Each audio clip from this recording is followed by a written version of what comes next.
Assalamualaikum warahmatullahi wabarakatuh. Kami ucapkan selamat milad Biker Subuhan Pekanbaru yang ke-6 Hijrah berjamaah istiqomah. Barakallahu fikum. Assalamualaikum warahmatullahi wabarakatuh. Waalaikumsalam. Bismillahirrahmanirrahim. Assalamualaikum warahmatullahi wabarakatuh.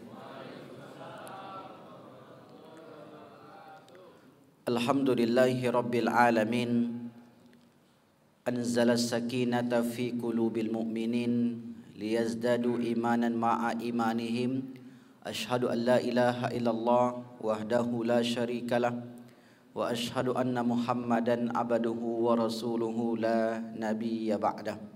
Allahumma salli ala Sayyidina Muhammad wa ala ali Sayyidina Muhammad. Bersyukur kepada Allah dengan mengucapkan Alhamdulillahi Rabbil Alamin. Bersalawat kepada baginda Nabi, Allahumma salli ala Sayyidina Muhammad wa ala ali Sayyidina Muhammad. Bapak Ibu yang dimuliakan Allah, sebelum kita mulai kajian, kita berdoa terlebih dahulu. Karena saya tengok Pak Luqman sudah nunggu. Itu Ustaz doa atau enggak nanti katanya. Baik, a'udzubillahi minasyaitonirrajim. Bismillahirrahmanirrahim. Alhamdulillahirabbil alamin. Salatu wassalamu ala asyrafil anbiya'il mursalin wa ala alihi wa ashabihi rasulillahi ajmain. Allahumma ighfir lahum warhamhum wa'afihim wa'fu anhum wa akrim nuzulahum wa wasi' madkhalahum wa ja'al jannata maswahum. Allahumma ja'al qabrahum rawdatan min riyadil jinan wa la taj'al qabrahum hufaratan min hufarin niran.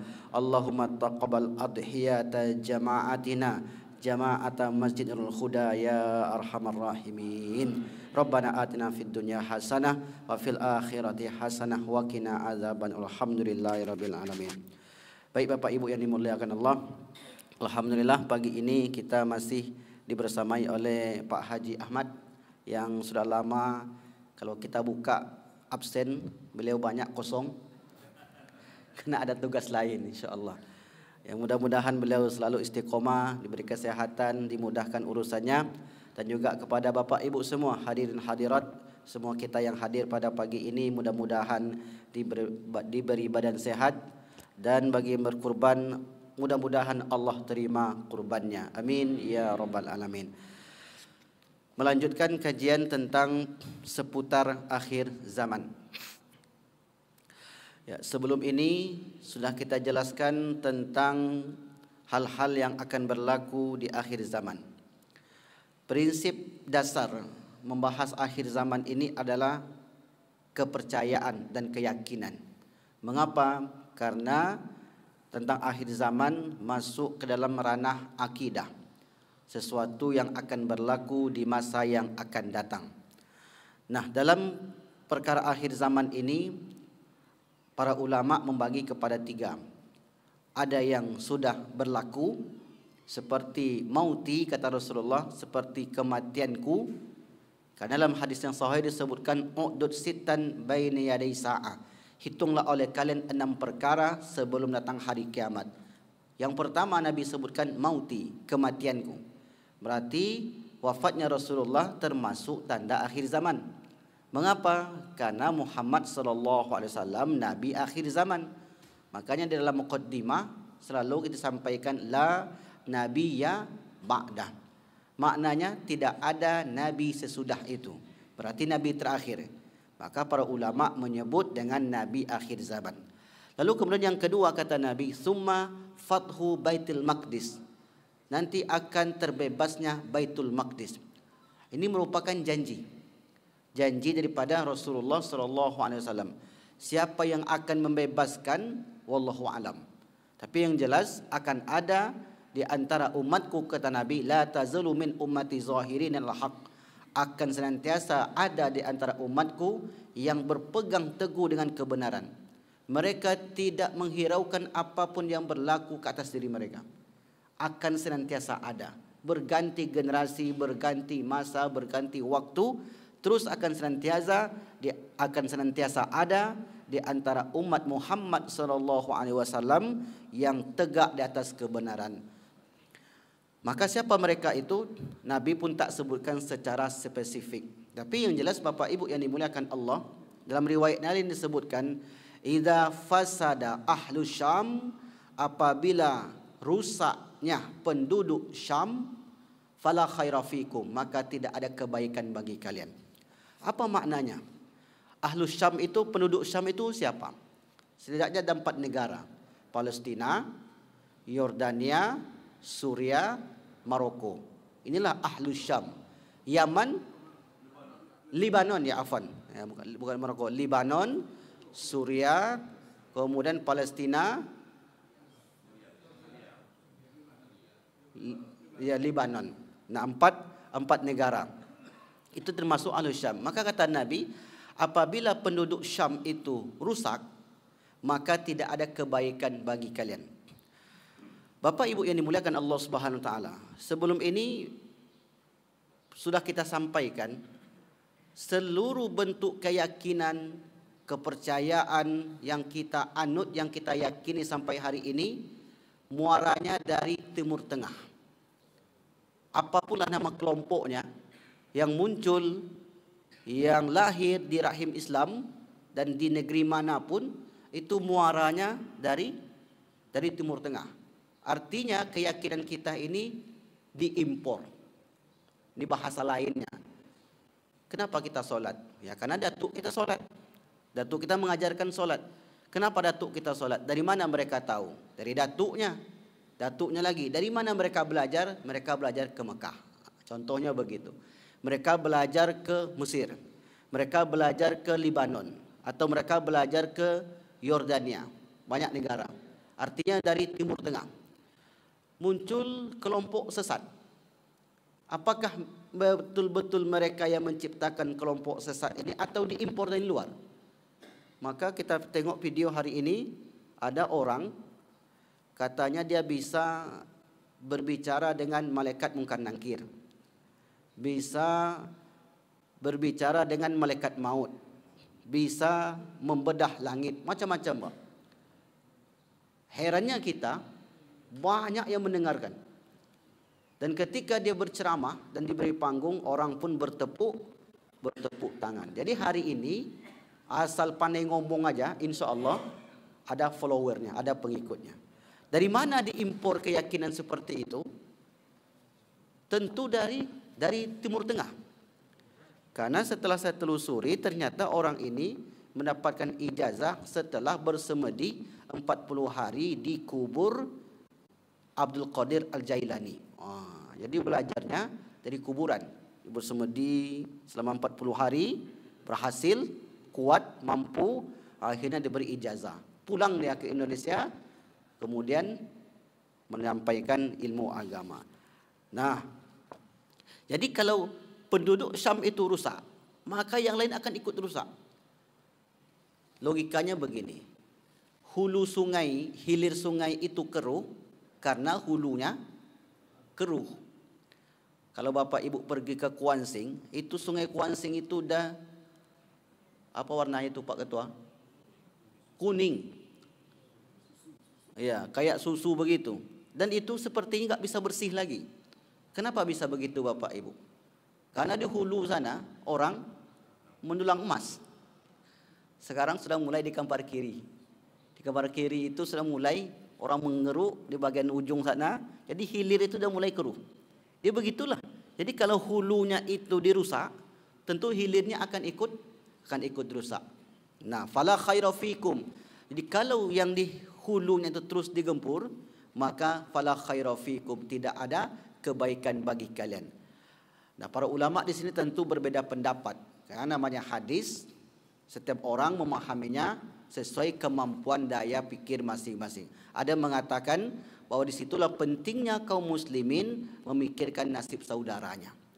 Ada pula yang mengatakan bahwasanya apa yang dirasakan oleh saudara kita yang berada di sana, maka semestinya kita yang berada di sini pun ikut merasakannya. Itulah disebut dengan kaum muslimin itu kalbunyan. Kaum muslimin itu seperti satu bangunan. Apabila satu dari seperti bangunan, apabila satu bangunan itu tidak kokoh, maka yang lain pun ikut roboh. Tak ubahnya seperti satu tubuh, iza shtaka minhum aduun, apabila satu anggota tubuh itu sakit, yang lain pun ikut merasakan sakit. Nah, Bapak Ibu yang dimuliakan Allah, maka begitulah gambaran hal-hal yang akan berlaku di akhir zaman. Baik, pada pagi ini kita masuk ke pembahasan atau tema yang berjudul dikala itu, di akhir zaman, dikala itu ilmu hanya sebatas pengetahuan. Jadi orang punya ilmu, tapi ilmunya tidak diamalkan. Kalau dulu para sahabat, tabi'in, tabi'ut tabi'in, bahkan guru-guru kami yang di Mesir pernah belajar itu Bapak Ibu, muqaddimah saja. Muqaddimah tak selesai-selesai. Ketika ditanya, kenapa lama betul Syekh membahas muqaddimah ini? Amalkan dulu apa yang sudah kami ajarkan. Begitulah orang-orang dahulu. Kalau kita cerita para sahabat, mereka tidak akan memulai hafalan baru sebelum mereka mengamalkannya. Nah, kita bacakan hadisnya Bapak Ibu. Ada beberapa riwayat Imam Ad-Darimi, riwayat Imam Muslim, dan riwayat yang lainnya. Yang bersumber dari Ali. An Ali qala, berkata, ya hamalatal ilmi, wahai orang yang mengemban ilmu. Ini perkataan Ali. Terdapat dalam riwayat Imam Ad-Dailami. Perkataan Ali ini di dalam ilmu hadis termasuk ke dalam hadis mauquf. Jadi hadis, ini agak pelan sedikit. Hadis apabila disandarkan kepada Nabi, berarti Nabi yang mengucapkan, maka namanya hadis marfu'. Itu namanya. Ada yang hasan, ada yang sahih, ada yang hasan, ada yang dhaif. Itu statusnya. Kenapa ini bisa berbeda-beda? Karena perawi atau orang yang menyampaikan hadis itu ada yang hafalannya kuat, ada yang pelupa, ada yang suka bergurau. Maka di dalam ilmu hadis, hadis semacam itu statusnya turun. Jadi kalau orang tanya, hadis sahih itu apa? Hadis yang sanadnya tersambung. Sahih nanti dibagi lagi. Ada yang sahihnya itu sahih li zati, panjang ceritanya. Artinya hadis yang disampaikan oleh Nabi namanya hadis marfu'.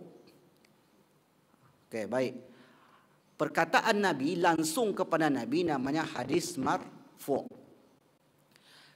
Perkataan dan perbuatan sahabat namanya hadis mauquf. Makanya sebelum ini pembahasan tentang amalan yang kita lakukan setelah menguburkan jenazah. Nah, di situ ada ungkapan Amr bin As, apabila aku meninggal nanti, maka kuburlah aku, kemudian hendaklah kalian summa aqimu haula qabri, hendaklah kalian tegak di sekitar kuburku, qadaramatun haru jazur wa yuqsamu lahmuha, selama unta disembeli dan dagingnya dibagikan. Nah, itu perkataan Amr bin As yang terdapat di dalam riwayat Imam Muslim. Maka kalau ada di antara Bapak Ibu yang melakukan amalan setelah penguburan jenazah, inilah dasarnya. Apa yang kita lakukan di situ, Ustaz? Boleh Bapak Ibu berzikir, boleh bertasbih, boleh bertakbir, boleh berdoa, boleh membacakan Al-Fatihah, boleh membacakan awal Al-Baqarah, akhir Al-Baqarah, dan tambah ayat-ayat yang lain. Nah, makanya termasuk ke dalam perbuatan sahabat Nabi, namanya hadis mauquf. Jadi bukan berarti tidak dilakukan sahabat Nabi itu tidak ada. Bisa jadi orang tersebut belum membacanya, sehingga dia katakan tidak ada. Nah, ini perkataan siapa? Perkataan Ali. Ya hamalatal ilmi, wahai orang yang memegang ilmu. Maksudnya berarti orang yang berilmu. I'malu bihi, beramallah dengannya. Fa innamal alimu, karena yang betul-betul sebut alim itu, kalau bahasa sekarangnya, yang betul-betul disebut buya itu, yang betul-betul disebut buya, kiai, siapa mereka? Al-alim itu siapa? Man amila bima alima, orang yang beramal sesuai dengan ilmunya, wa wafaqa ilmuhu amalahu, ilmunya itu sesuai dengan perbuatannya. Itulah orang alim itu. Jadi alim di masa nanti, mereka hanya sebatas pengetahuan. Apa yang diucapkan sungguh sangat berbeda dengan apa yang dilakukan. Maka kata Ali bin Abi Thalib, wahai kalian yang memiliki ilmu, waspadakan. Ilmu itu adalah sesuatu yang diketahui, yang dipelajari sesuai dengan apa yang diamalkan. Dan wawafaqa amaluhu wawafaqa ilmuhu amalahu. Ilmunya itu betul-betul sesuai dengan ucapannya. Jadi sinkron. Kalau tidak sinkron, berarti status daripada kealimannya itu yang menurut Ali bin Abi Thalib ini tidak tepat. Maka kalau kini ayat hadis ini atau ungkapan asar ini kita terapkan di hari ini dan kita tengok Bapak Ibu, maka betapa banyaknya para khutbah, para ustaz yang kena di dalam asar ini. Karena lain yang diucap, lain yang dilakukan. Maka salah satu faedah atau hikmah fadilah yang dapat kita petik dari ungkapan ini, asar ini, bahwasanya akan terjadi di akhir zaman orang-orang yang pembicaraannya, omongannya sangat bertolak belakang dengan apa yang diketahuinya, apa yang dilakukannya. Jadi ketika kita melihat semacam itu, maka yang terbayang oleh kita, Masya Allah, ternyata inilah apa yang disampaikan oleh sahabat Nabi dahulu dalam asarnya yang bersumber dari Ali bin Abi Thalib. Kita tengok-tengok saja, lalu kemudian kita introspeksi diri. Berarti sekarang kita berada suatu zaman yang sudah pernah disebutkan oleh baginda Rasulullah sallallahu alaihi wasallam. Berikutnya, wasayakunu aqwamun, akan ada suatu kelompok yahmilunal ilma, mereka menuntut ilmu, la yujawizu tarakiyahum, tidak melampaui kerongkongan mereka. Yukhalifu amaluhum ilmahum, menyelisihi ilmu dan amal mereka. Wa tukhalifu sariratuhum alaniyatahum, tidak cocok sir dengan alaniyanya. Yajlisuna hilaqan fayubahiya ba'duhum ba'dan hatta rajula la yaqdabu ala jalisihi ay yajlisa ila ghairihi. Bahkan ketika itu kalau ada kawannya, kawan seiring, kawan seduduk, kemudian selama ini dia selalu mengaji tempat dia, setelah itu tiba-tiba orang ini berpindah mengaji, saat itu dimarahin, ngapain kau ke sana? Inilah yang paling benar tempat kita mengaji ini. Tak perlu lagi pergi sama dia tu. La yaqdabu ala jalisihi, dia betul-betul marah dengan teman duduknya saat tadi, ayajlisa ila ghairihi, karena dia duduk di tempat yang lain. Artinya kalau kita mendapati hari ini Bapak Ibu, ada orang yang membatasi tempat belajar. Tak usah belajar dengan ustaz itu bla bla bla bla bla bla bla tadi. Langsung kemudian dikatlah jemaah yang ingin belajar ini. Padahal sebenarnya menuntut ilmu itu tidak ada batasan selagi yang disampaikan Al-Quran maupun hadis Nabi SAW. Nah, kalau memang orang itu haus ilmu, nanti lama kelamaan dia akan bisa memfilter. Oh, ini kok seperti ini, tidak sesuai dengan hati nurani saya. Dan ada orang yang semacam ini, kemudian dia belajar banyak ustaz, banyak tempat, banyak majelis ilmu, lalu kemudian Allah bukakan hatinya, Allah tunjukkan dia ke jalan yang lurus. Seperti apa jalan yang lurus itu Bapak Ibu? Mudah saja sebenarnya. Untuk menentukan jalan yang lurus itu, ketika orang belajar hatinya semakin tentram. Ketika orang belajar dia semakin senang dengan saudaranya. Ketika dia belajar semakin senang dengan orang yang beramal. Bukan sebaliknya. Bukan dia malah menjatuhkan sampai apalagi sampai menyesatkan yang lain. Jadi untuk menentukan ajaran Islam itu berada di posisi yang benar, seperti apa yang diamalkan dalam kehidupan sehari-hari.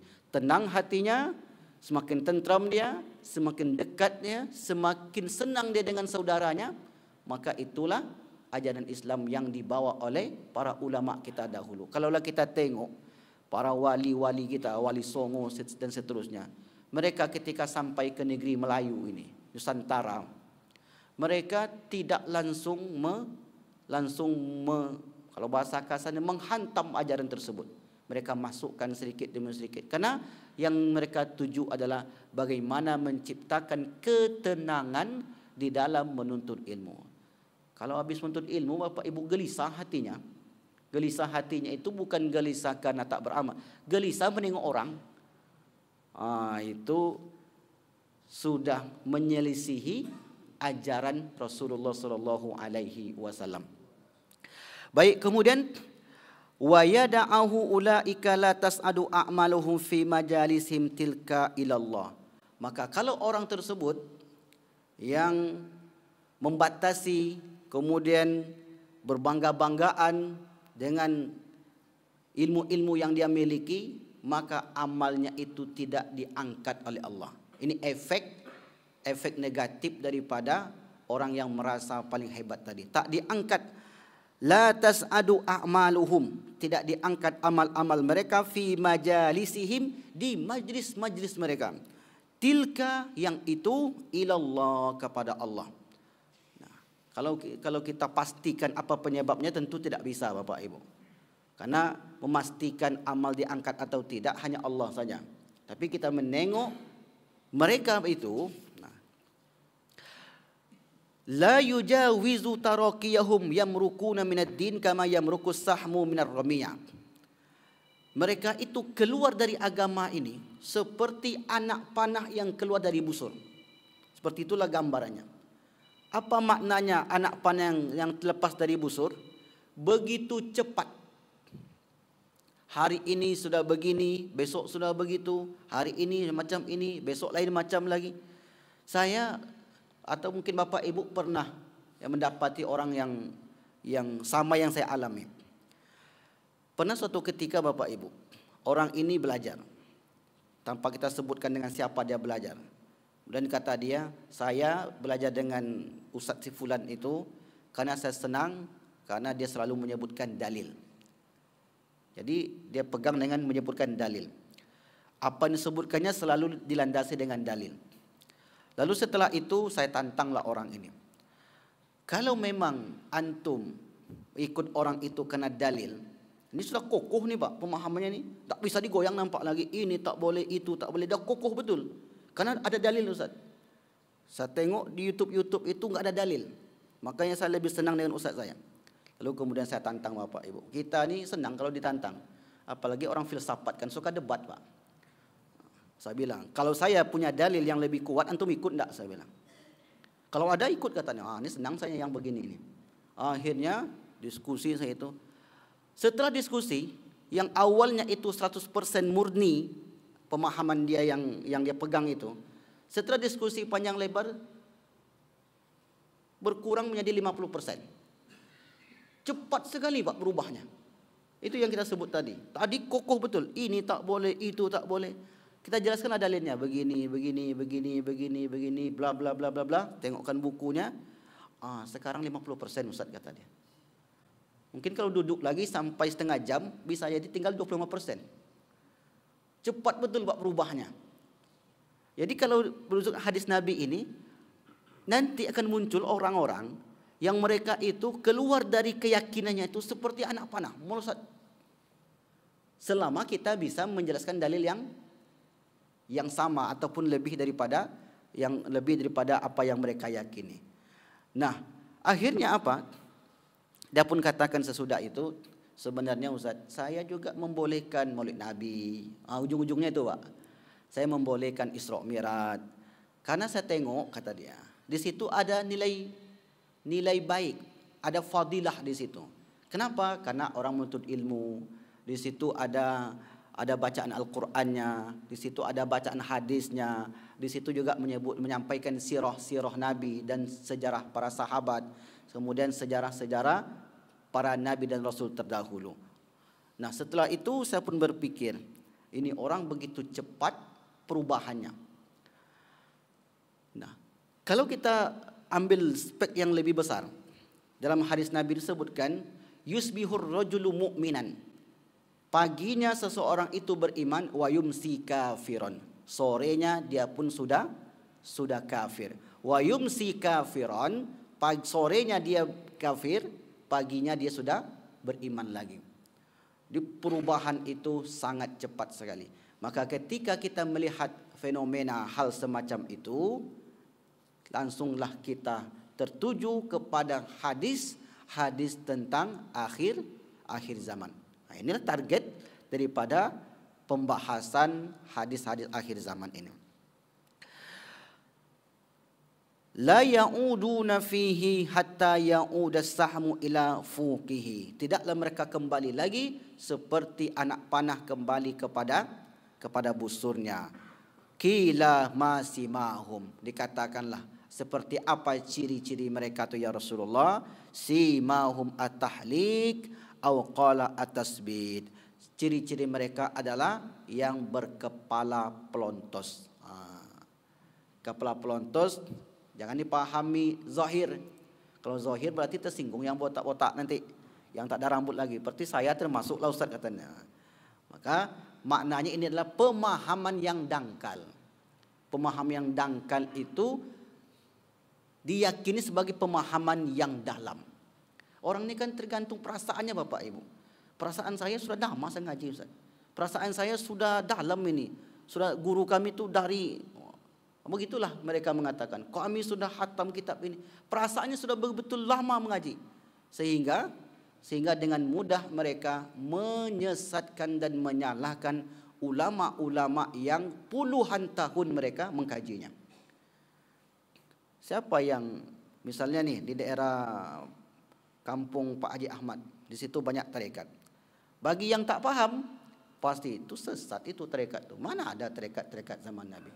Langsung berjudge begitu. Di kampung saya itu ada bersuluk. Ngapain bersuluk? Dulu bersuluk ya, karena zaman dulu begini, zaman sekarang sudah enggak lagi. Padahal tujuannya adalah bagaimana orang itu berkhalwat, bagaimana orang itu bisa mendekatkan diri kepada Allah dan berusaha untuk khusyuk. Bapak Ibu yang dimuliakan Allah, sekali setahun di Masjid Babu Salam, pesantren Babu Salam, itu selalu ada orang yang bersuluk di situ. Keluarga mertua itu setiap tahun itu selalu ikut itu dengan Haji Ismail. Karena keluarga istri orang bersilam. Selalu Pak, 1 bulan penuh pakai baju putih. Apa target mereka di sana? Targetnya adalah untuk mengontrol diri, bagaimana berusaha untuk dekat kepada Allah. Terkadang ketika di luar susah, karena banyak yang mengganggu pikiran. Sampai di sana mereka pun bisa khusyuk, bisa tenang. Nah, apakah wajib atau dianjurkan? Wajib tentu tidak, karena sesuai kemampuan kita. Nah, dimanapun sebenarnya kita bisa berkhalwat itu. Di masjid pun bisa, selama kita masih bisa mengontrol diri kita. Nah, orang-orang yang tak mengerti itu langsung mereka menjudge seakan-akan mereka sudah belajar lama, sehingga kemudian dengan mudah memvonis orang-orang yang memiliki ilmu amalan tersebut dengan vonis yang salah. Inilah pemahaman mereka, la tujawizu tarakiyahum, enggak sampai ke kerongkongan atau hanya sampai di sini saja. Tidak masuk ke dalam hati. Karena dalam Islam itu kan 3 tonggaknya Bapak Ibu. Ilmu Islam itu 4. Ilmu akidah tentang keyakinan, ilmu fikih tentang kehidupan sehari-hari, ilmu tasawuf, tazkiyatun nafsi tentang jiwa, hati, dan ilmu sirah, sejarah.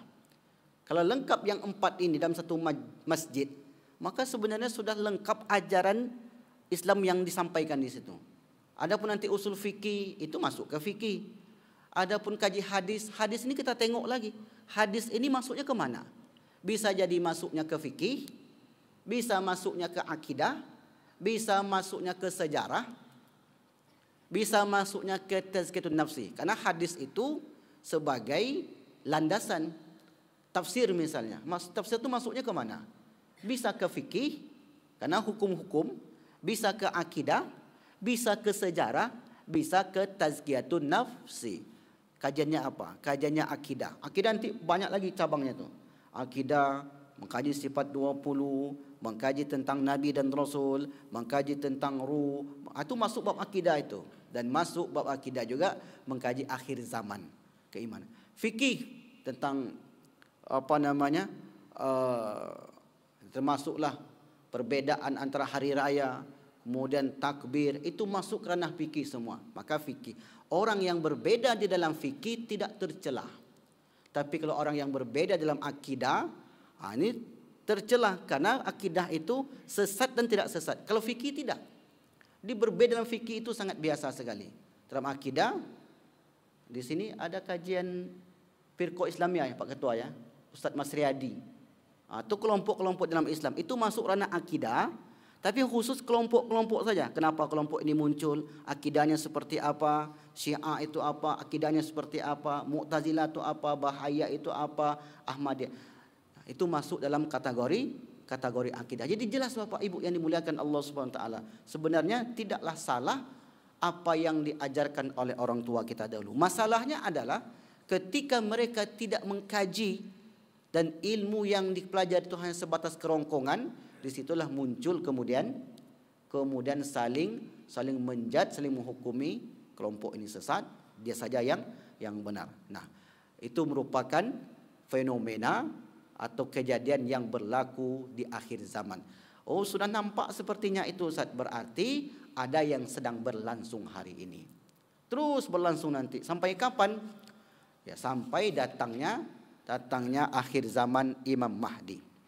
Baik, sedikit lagi. Berikutnya Bapak Ibu, dalam satu riwayat hadis riwayat Muslim dari Jabir qala Rasulullah sallallahu alaihi wasallam. Ini saling erat kaitannya dengan materi sebelum ini. Inna syaitan, sesungguhnya syaitan, qad aisa, telah berputus asa, ayya'budahul musallun, berputus asa bagaimana orang-orang salat menyembah setan. Saya ulang lagi. Sungguh setan berputus asa untuk mengajak orang salat menyembahnya. Setan itu putus asa, Pak. Sampai mereka itu sulit untuk jangan solat. Orang ada kebutuhan untuk solat. Karena solat itu menjadi salah satu wasilah untuk menuju ketenangan. Karena dalam solat, ketika Bapak Ibu mengucapkan Al-Fatihah, Alhamdulillahi Rabbil Alamin. Apa kata Allah ketika itu? Hamidani abdi, hambaku telah memuji aku. Itu. Ketika kita ucapkan Alhamdulillahi Rabbil Alamin, hambaku telah memujiku. Ar-Rahmanir Rahim, asna alayya abdi, hambaku telah memujiku. Maliki yaumiddin, majjadani abdi, hambaku telah menyanjungku. Sampai waladdallin, amin. Hadza baini wa baina abdi, ini antaraku dan antara hambaku. Wali abdi masa'alah, apa yang diminta oleh hambaku aku kabulkan. Makanya di dalam Al-Fatihah itu mesti bacanya pelan, dan kalau bisa tidak disambung-sambung. Sebab Allah menjawab setiap bacaan Al-Fatihah kita. Caranya gimana Allah menjawab Ustaz? Wallahu a'lam bishawab. Karena banyak orang solat Ustaz. 100.000 orang solat, 1 juta orang solat. Gimana cara Allah? Tentu Allah punya cara sendiri. Makanya termasuk dalam bab keimanan. Hadisnya sahih Ustaz, hadisnya sahih, dan itu dibahas di dalam banyak kitab. Nah, setan itu sampai stres itu untuk mengajak orang untuk meninggalkan solat. Fi jaziratil Arab, di jazirah Arab dan seterusnya. Walakin fit tahrish bainahum, akan tetapi setan tidak pernah berputus asa untuk menciptakan adu domba. Di situ masuk Bapak Ibu. Setan adalah solat-solat ajalah kalian. Ibadah-ibadah baca Quran silakan. Tetapi setan tahrish namanya. Dibuatnya orang itu diadu dombanya antara kaum muslimin. Berarti yang mengadu domba ini sebenarnya kerja setan. SOP-nya setan.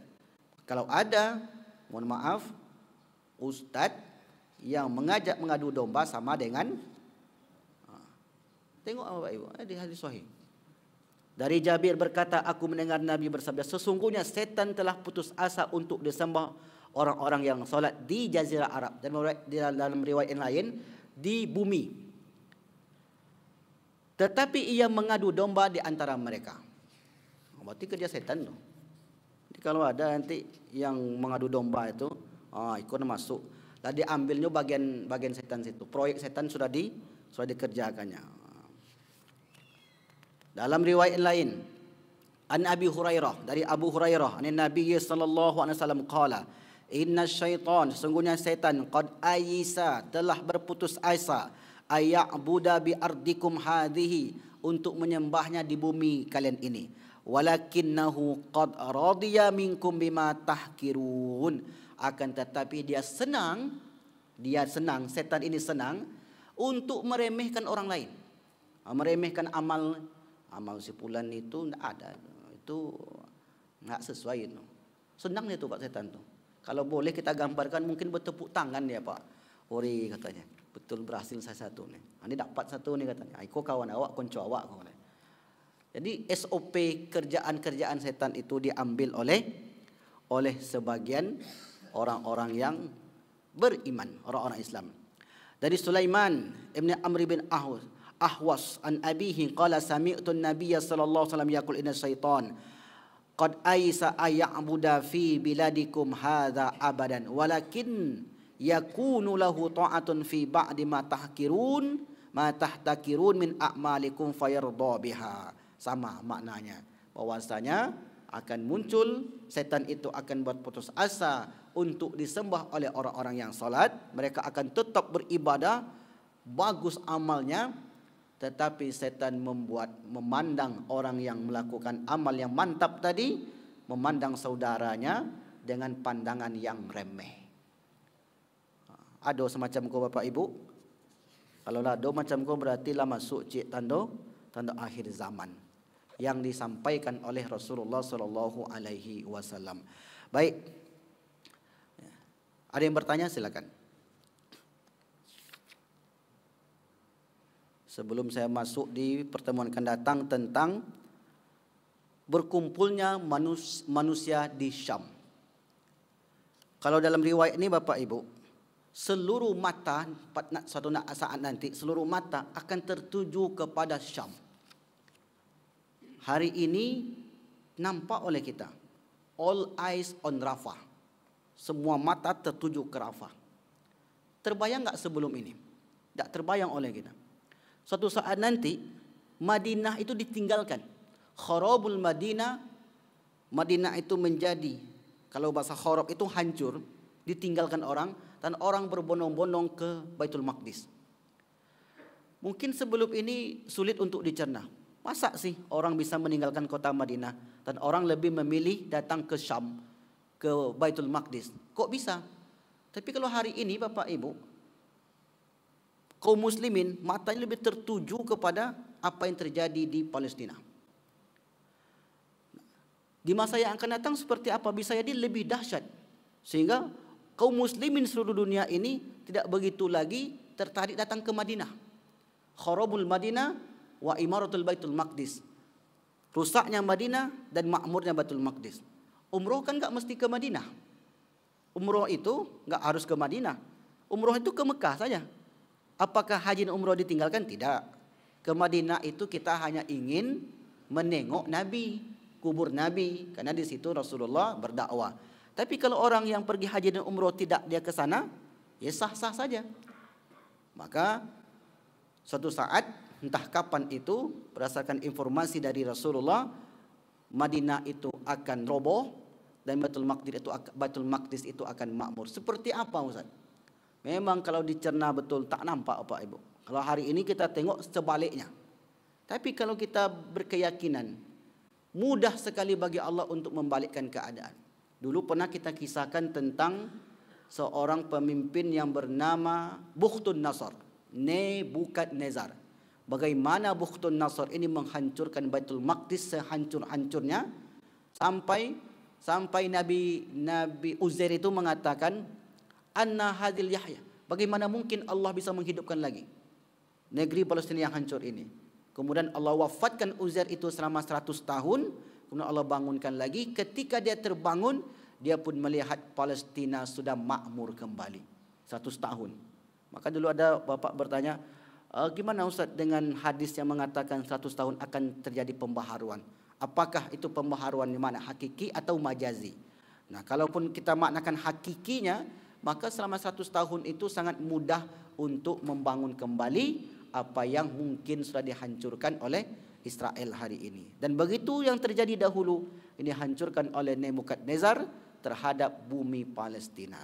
InsyaAllah kita jelaskan tentang bagaimana mata tertuju ke Baitul Maqdis dan orang tidak respect dengan Madinah Al-Munawwarah. Bukan Ka'bah Bapak Ibu, tapi Madinah Al-Munawwarah. Karena di akhir zaman orang akan membebaskan Baitul Maqdis. Caranya bagaimana? Wallahu alam bissawab. Bisa jadi. Ini kan bisa jadi karena doa kita. Karena doa kita sehingga orang kemudian menjadi respect, doa kita sehingga orang menjadi senang, doa kita kemudian Allah satukan hati kaum muslimin, di situ tergerak hatinya menuju panggilan Allah Subhanahu wa taala. Wallahu a'lam bishawab. Kalau tidak ada pertanyaan, maka kita tutup. Baik, tidak ada pertanyaan. Kita tutup dengan doa. Auzubillahi minasyaitonirrajim. Bismillahirrahmanirrahim. Alhamdulillahirabbil alamin. Shalatu wassalamu ala asrafil anbiya'i wal mursalin wa ala alihi wa ashabihi rasulillahi ajmain. Allahumma khtim lana wa ajjalana bi husnil khatimati wa sa'ada wa la takhtim alaina bi su'il khatimati wa syaqawa. Allahumma ja'al akhira kalamina inna intihai ajalina minad dunya qawla la ilaha illallah. Rabbana atina fid dunya hasanah wa fil akhirati hasanah wa qina azaban. Alhamdulillahirabbil alamin. Subhanakallahumma bihamdika asyhadu an la ilaha illa anta astaghfiruka wa atubu ilaik. Walafu minkum wassalamu alaikum warahmatullahi wabarakatuh.